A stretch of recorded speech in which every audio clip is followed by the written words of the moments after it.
What is going on, ladies and gentlemen? Welcome back to Auto Auction Rebuilds. I'm going to make this hopefully a relatively short video, but I've had a lot of people asking about Power Tour. Unfortunately, I've got so many videos rolling out left and right. Sometimes there's 2 a day that I haven't had anywhere to put this video telling you guys what is going on with Power Tour. So I wanted to address that in this video. I had a lot of you that was really looking forward to seeing Monkey Wrench Mike and I on the Power Tour. And trust me, I am very, very upset that we missed it. But here's the situation, and I don't think I told many people this.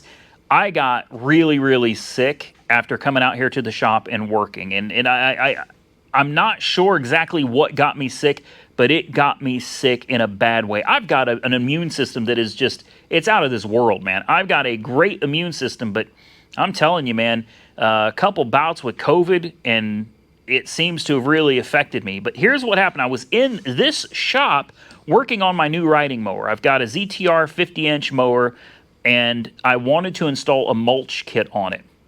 So I bought the mulch kit, 3 blades. It's super simple to do. I got it up in the air, and I realized my entire deck was cram-packed, I mean jam-packed full of sand and dirt. And this has been for like 2 months. This stuff has been up in there, man.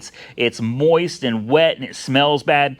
And I was under there with a crowbar just like digging all of this dirt and sand and mud out of the deck trying to clean it up. Because number one, you don't want a bunch of wet mud just sitting in your deck. You know, not a good thing. It's added weight. It could rust. And my blades, my new blades, would not fit in the deck with that mud in there. So I'm in there cleaning it out, and I've got piles and piles. And I made a big mistake. I thought, well, it would be a good idea to grab the shop vac, take the filter out of it, and just suck up all of this dirt and mud, and then dump it outdoors. I did that. Do you see my floor? My whole shop looks exactly the same. The entire floor throughout my whole shop, and everything in it for that matter, is covered in dirt and dust. Okay, so I'm underneath this thing breathing all of this in. I spent 3 hours scraping mud and dirt, vacuuming and dumping, and I didn't think anything of it. Well, the next day, I woke up and I felt sick as a dog, man. I took my temperature and it was 102 degrees. Well, keep in mind, the 1940 Chevy wasn't quite ready for Power Tour yet. I still had a few minor things I needed to take care of. I needed to change out the rear differential fluid. I needed to change out the driver's side rear axle seal. And I needed to install the belt. I bought a brand new serpentine belt for it, and I wanted to get that belt on before we left for Power Tour. So I still had work to do to it. I was coming out here to do it, and I got sick. So I ended up in bed. And I thought, man, this is a bad situation. I thought, that's fine. I usually get over being sick pretty quick. No, the next day, still 102-degree fever. Day 3, it dropped down to a whole 101. And I'm telling you, the difference between 102 and 101, like, it feels totally different. I felt a lot better, but I wasn't ready to be getting out and about.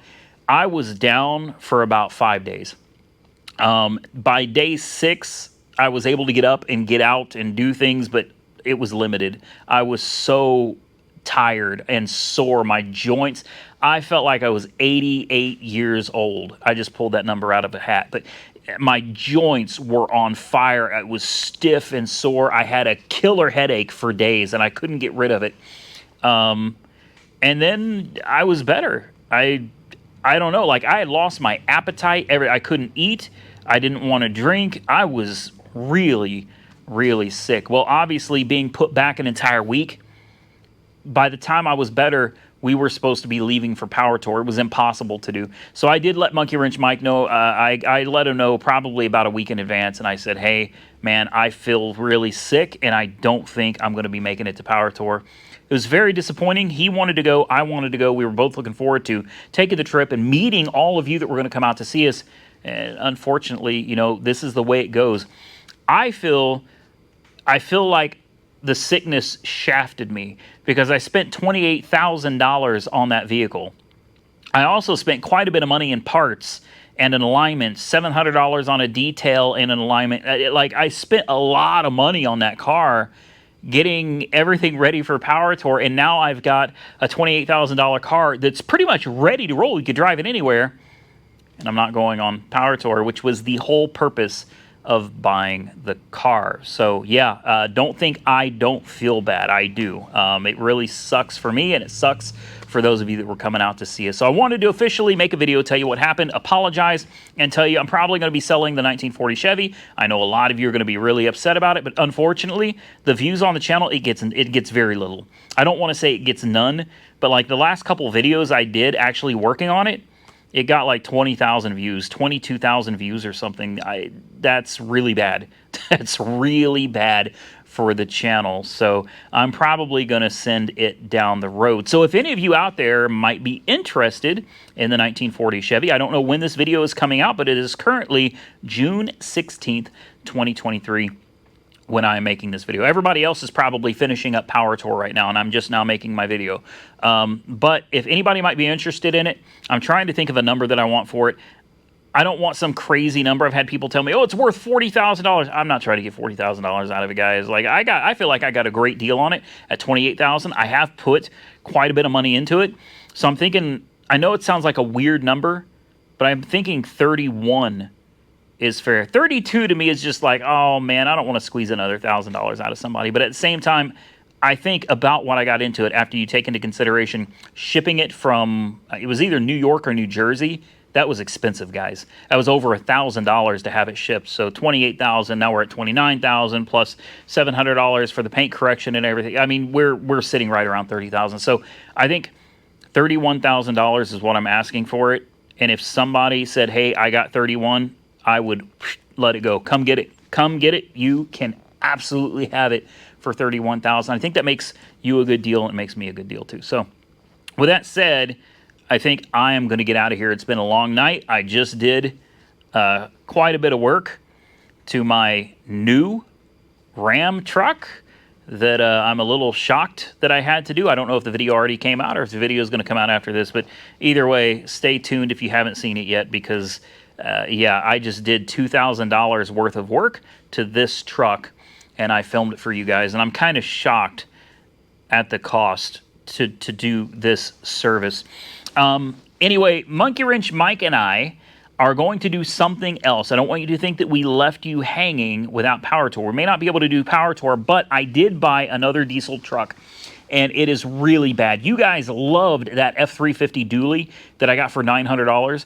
You guys loved that truck. I mean, it blew up on the channel. So it did so good. It did so good. So I thought, okay, we can't do Power Tour, but here's what we can do. A lot of you have been asking about my uncle's house. Did I sell it? Do I still have it? What's going on? Are we going back? We need to do another road trip video. Fine. I listened. And I bought, this time, I spent even more money, and I bought a $1,000 diesel F350. That's right, a 7.3 turbo diesel. And it is bad. It is really, really, really, really bad. It came from New Jersey, and it used to have a plow on the front of it. And guess what? Monkey Wrench Mike and I are going to try to head on up to Terre Haute, Indiana at some point in the near future, and we're going to try to drive it home. It was sight unseen, obviously, from New Jersey. I've never seen the truck before, other than a few pictures. It is a red light, obviously. When you see it, you'll understand why it's a red light. I don't know if it drives. It said that it ran, and that's it. I don't know if it drives. I don't know if anything works on the truck, and I certainly don't know if there's any way it's going to make it 700 miles from Indiana back to Oklahoma. What will I do with the truck if it makes it? I honestly don't know. And please don't say give it to Monkey Wrench Mike. I don't think he would want this truck. It's really bad. I'm actually considering it based on how bad the pictures look. It might be best to pull the motor and the transmission and the transfer case and maybe just sell the drivetrain out of it, because the 7.3 is worth money. It's got 200 and something thousand miles. I don't think it's that much, like 220. Something like that. That's not that bad for a Power Stroke, for an old 7.3 turbo diesel. There's definitely money under the hood of the truck if I can get it down here and, you know, basically pull the motor and transmission, sell it separately, and the body can be crushed. You know, maybe there's some interior bits and some body pieces here and there that could be saved, but yeah, for the most part, it's bad. So stay tuned for that. I just want to let you know I haven't forgotten about you. The Terre Haute house is still there, and I'm about to be bringing you some content with your best friend, Monkey Wrench Mike. So stay tuned for that. I hope you guys understand why we couldn't make Power Tour, and I hope you guys are looking forward to what I'm trying to do to make it up to you. If you enjoyed the video, hit the thumbs up button. Don't forget to subscribe to the channel. And until next time, stay safe out there, everybody. I look forward to seeing you all again very soon in the next one.